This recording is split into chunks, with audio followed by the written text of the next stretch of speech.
Nous sommes aujourd'hui le jeudi 14 décembre 2023. Baruch Spinoza pouvait dire: le bien suprême du mental est la connaissance de Dieu et la vertu suprême du mental est de connaître Dieu.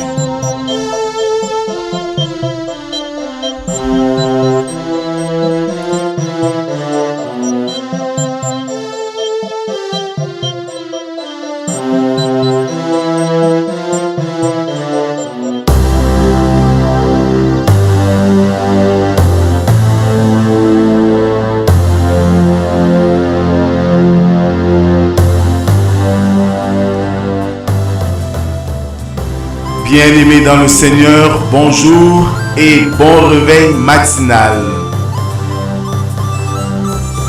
Comme chaque matin, nous sommes réunis à cet exercice quotidien de méditation. La méditation est un moment pour nous d'être en communion avec notre Seigneur, l'adorer, lui rendre grâce, lire ses saintes écritures et prier. Ainsi, nous donnons le temps à la journée. À vous tous donc qui avez répondu présent à ce rendez-vous. Que la grâce, la paix et l'amour de Dieu soient et demeurent sur chacun d'entre nous. Au nom du Père, du Fils et du Saint-Esprit. Amen. Alors, bien-aimés dans le Seigneur, continuons à adorer notre Dieu avec nos cantiques sur les ailes de la foi, numéro 406. C'est à l'ombre de tes ailes. C'est à l'ombre de tes ailes qu'est le vrai repos. La plus de douleur cruelle, la plus d'angoisse mortelle, la plus d'écrasant fardeau, c'est le vrai repos. La plus d'écrasant fardeau, c'est le vrai repos. Vrai repos, paix parfaite et bonheur sous les ailes du Seigneur. Vrai repos, paix parfaite et bonheur sous les ailes du Seigneur. Alors, bien-aimés, continuons à adorer notre Dieu avec le psaume du jour, le numéro 137, dont nous ferons lecture des 6 premières strophes qui stipulent ceci. Sur les bords des fleuves de Babylone, nous étions assis et nous pleurions en nous souvenant de Sion. Au sol de la contrée, nous avions suspendu nos arbres. Là, nos vainqueurs nous demandaient des chants et nos oppresseurs de la joie. Chantez-vous quelques-uns des cantiques de Sion. Comment chanterions-nous les cantiques de l'Éternel sur une terre étrangère? Si je t'oublie, Jérusalem, que ma droite m'oublie. Que ma langue s'attache à mon palais, si je ne me souviens de toi. Si je ne fais de Jérusalem le principal sujet de ma joie. Je nous invite à la prière. Saint des saints, ô Éternel, nous voici rassemblés devant toi ce matin, comme chaque jour, pour t'entendre, pour méditer ta parole, pour écouter ce que tu as à nous dire en ce jour de grâce, Père. Donne-nous donc une intelligence affermie pour écouter, Seigneur, au travers de ta parole, ce que tu as prévu pour nous ce matin. Viens, Seigneur, parle, nous t'écoutons. Amen. Ce matin, nous méditons dans le livre d'Ésaïe, du prophète Ésaïe, en son chapitre 45, du verset 9 au verset 17. Là, il est écrit: malheur à qui conteste avec son Créateur. vase parmi des vases de terre. L'argile dit-elle à celui qui la façonne, que fais-tu? Et ton œuvre, il n'a point de main. Malheur à qui dit à son père, pourquoi m'as-tu engendré? Et à sa mère, pourquoi m'as-tu enfanté? Ainsi parle l'Éternel, le Saint d'Israël et son Créateur. Veut-on me questionner sur l'avenir, me donner des ordres sur mes enfants et sur l'œuvre de mes mains? C'est moi qui ai fait la terre et qui, sur elle, ai créé l'homme. C'est moi, ce sont mes mains qui ont déployé les cieux et c'est moi qui ai disposé toute leur armée. C'est moi qui ai suscité Cyrus dans ma justice et j'aplanirai toutes ses voies.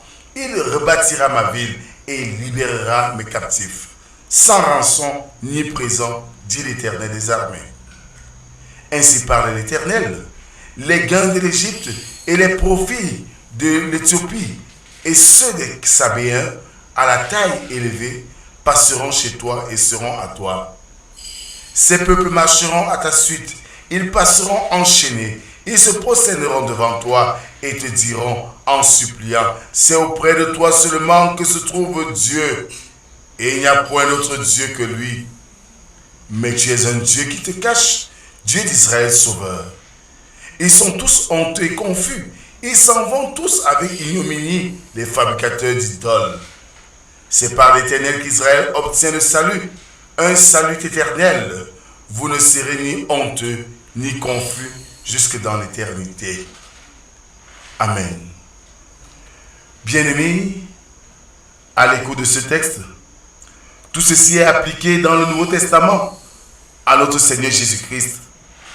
Outre cela, Cyrus reçoit des titres qui autorisent à envisager comme un type de sauveur, car l'Éternel l'appelle son berger et son oint ou son Christ.